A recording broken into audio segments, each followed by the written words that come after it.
মূল স্রোতে ফেরা আবার এইভাবে যেটি রাজ্যসভার সাংসদ পদে।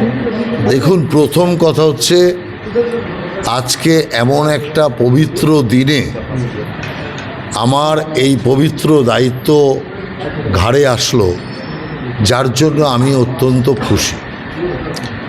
কারণ হোলি মানে হিরণ্যকশিপুর বোন প্রহ্লাদকে মারতে গিয়ে নিজেই আগুনে শেষ হয়ে গেল, আর সেই কারণের জন্যই অশুভের পতন, শুভের সূচনা হোলির মাধ্যমে করার রীতি চলে আসছে।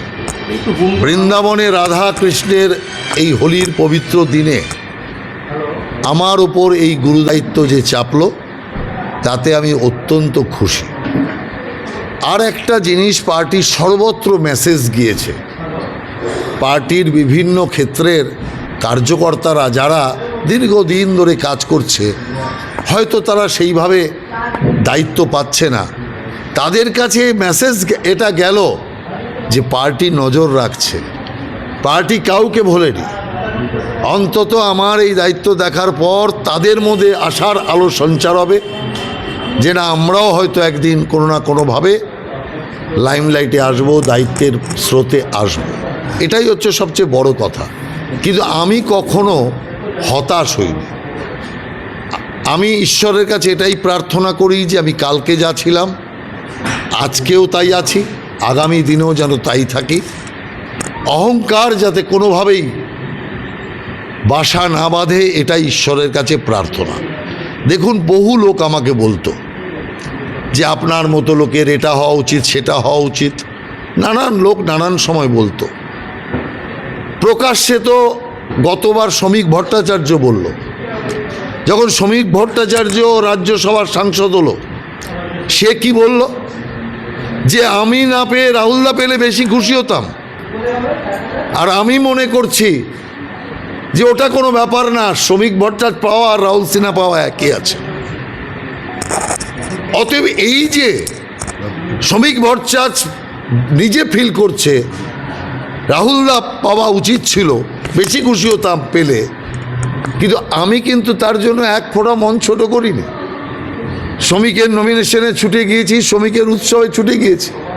তার কারণ আমরা এমনভাবেই বড় হয়েছি যে ও পেলেও আমি আছি, আমি পেলেও ও আছে, এইভাবে আমরা এসছি। কিন্তু একটা জিনিস প্রমাণ যেটা হয়েছে, বিজেপি পার্টি কাউকে ফেলে দেয় না। আমরা মনে করি যে আমার এখন হওয়া দরকার, কিন্তু পার্টি উপযুক্ত সময়ে উপযুক্ত পদক্ষেপ যে নেয়, এটাই তার সবচেয়ে বড় প্রমাণ।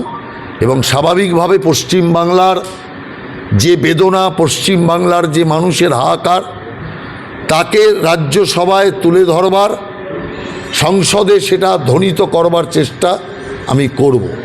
যদিও বেশি দিন সুযোগ পাবো না, কারণ 2-2.5 মাসের বেশি বাংলার কথা সংসদে তুলতে পারবো না।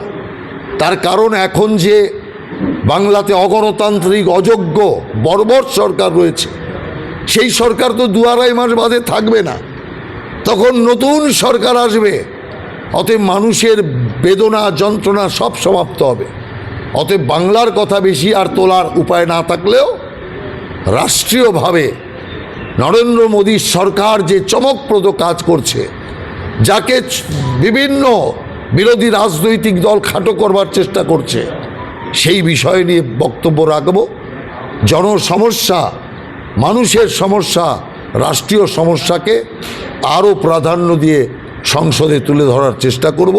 যে গুরুদায়িত্ব পার্টি আমাকে দিয়েছে, সেই গুরুদায়িত্ব একসাথে পালন করার চেষ্টা করব।